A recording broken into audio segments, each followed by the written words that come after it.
Jai Sai Ram. Welcome, Radhika. Saram. Welcome to the 95 for 95 project. And for those that don't know, Radhika is someone that came to Atlanta to go to school at Georgia Tech, ended up deepening her relationship with Swami while she was spending time with us in Atlanta. Obviously came to our center quite a bit, and was also heavily involved in a club there at Georgia Tech that was based around Swami and Swami's teachings. It was called SYA, is that right? Mm-hmm. Young adults, yep. Yeah, and she served as president of that club for actually 1 or 2 years, or how long was it? It was 2 years. Okay. Tell us a little bit about what went on at those meetings. So it's kind of like a mini Sai Center almost.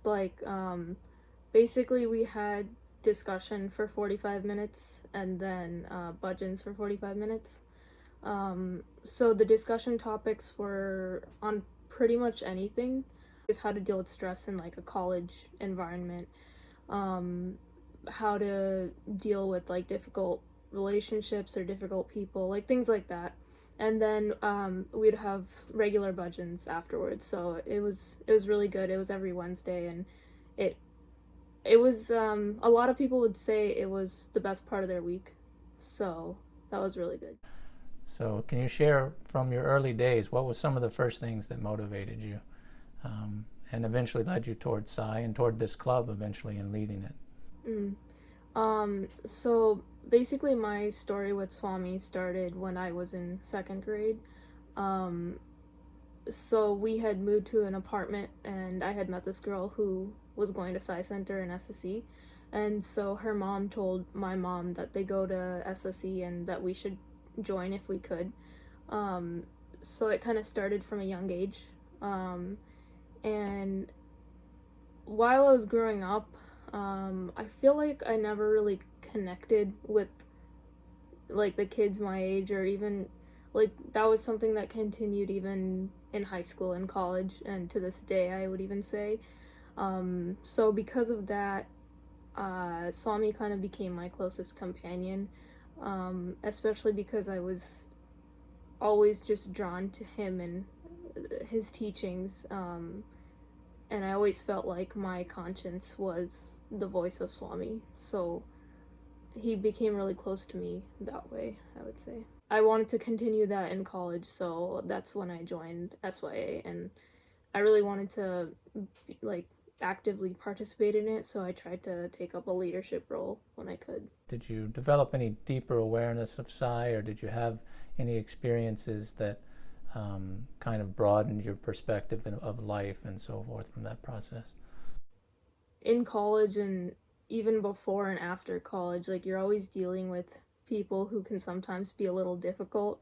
But it's something I mentioned before, but that's something like I've seen as like a theme in my life. Like there's always some people who are just really difficult. Um, but like Swami has willed that person to be that way at that moment in time. So we can't really. What I realized is we can't be upset about how they act towards us, and we have to see it basically as his will. And I watch a lot of these talks by a lot of Swami students, and one of the Swami students, Arvind Balasubramaniam, he talks about how um, we all think that we're devotees, but there's really only a few that are devotees, and those people they're really pure-hearted in the way that they basically Swami's definition of a devotee is that they're equanimous. So in pleasure and in pain, in ups and downs, they're always serene and happy. And so that's something that I kind of over time, not just in college, a little bit before that, but through college and during the past 2 years after college, I've been trying to work on not getting as affected by the ups and downs in life, including people who are sometimes, whether they criticize me or put me down in some way, I try not to get affected by that.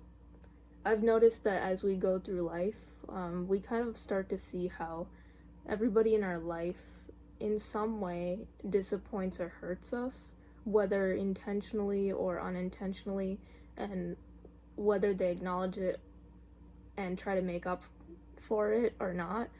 And after a certain point of getting hurt so much, you kind of just naturally decide that you can't be hurt again. And when you come to that, you realize that Swami's the only one that never hurt you. Um, and I think that's it's like one of the most important things that you can realize in your spiritual journey. Tell me more about Swami as your conscience. Tell me how that developed and how that operates now. That's actually exactly what I wanted to talk about today. I actually felt inspired to share some parts of my journey and some of the lessons I've learned recently, especially. Um, so like I mentioned, the voice of Swami has always been my conscience. Um, and so, like, the way I kind of connect with him is kind of like feeling, like thinking about how do I feel in a certain situation, and based on that feeling, how I should act. So, like, I can kind of feel what he wants me to do, and I know that if I don't do that, I'm gonna feel guilty. So it's kind of like an inner barometer. So about 2 weeks ago, I was kind of frustrated about how I was constantly losing Swami's energy throughout the day.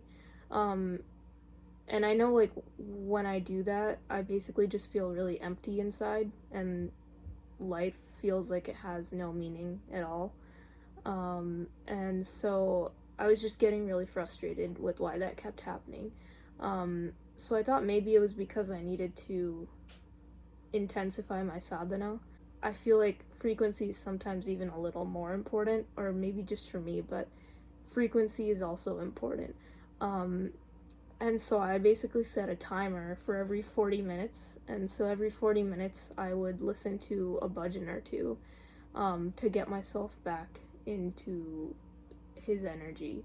And that really helped me. Sadhana just like once a day, or like doing it as minimally as possible in order to spend more time on the world, that's like not the way to look at sadhana. And so I kind of thought of it as like a tank, basically. Like, you're kind of like a tank, and the rate of filling yourself with Swami's energy has to be, at least, it has to be greater than the rate that you're getting depleted of Swami's energy. So the input needs to be greater than the output. And I realized, like, I greatly underestimated how big that output rate was. And so that's why I was like leaking out Swami's energy constantly. So at the end of the day, I was just back to like square one, and I hadn't really gone forward at all.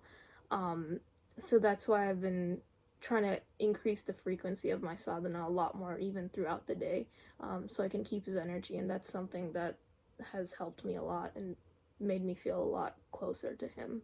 Like, the way I got to know Swami was always through his discourses, or through my conscience, or basically just within, because I only saw Swami physically twice in my life. I saw him once on a trip to India with family for like 2 days, I think, and then another time when we went on a pilgrimage. It was one of the U.S. pilgrimages, that was like 2 weeks. So I only saw him twice. I never talked to him in person. I think it's amazing that someone that you've only known or only seen twice and never talked to, that person is your closest companion, the person who's dearest to you, and the person who motivates you most. And the only person who can do that is God.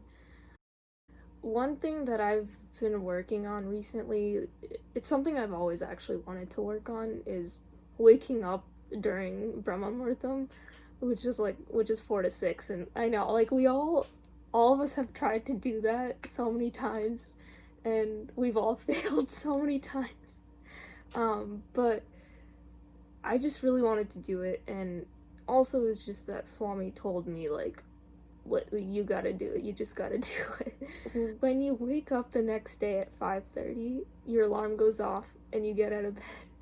It's just so hard. I don't even know how many times I tried.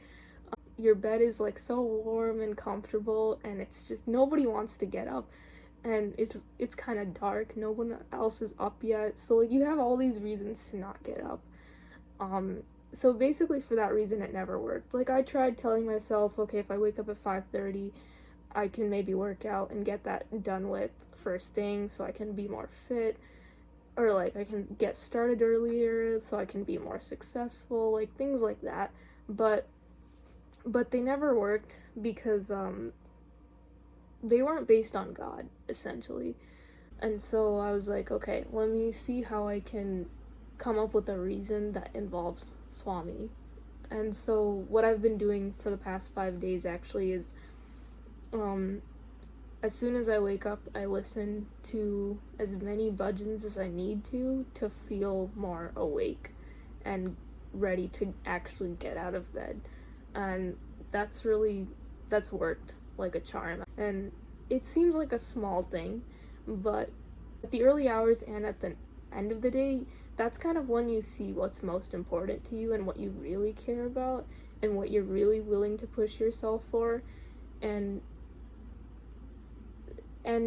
you just kind of realize that Swami's the only thing that will really push you. God is the only thing, because God is the source of happiness. God is happiness itself.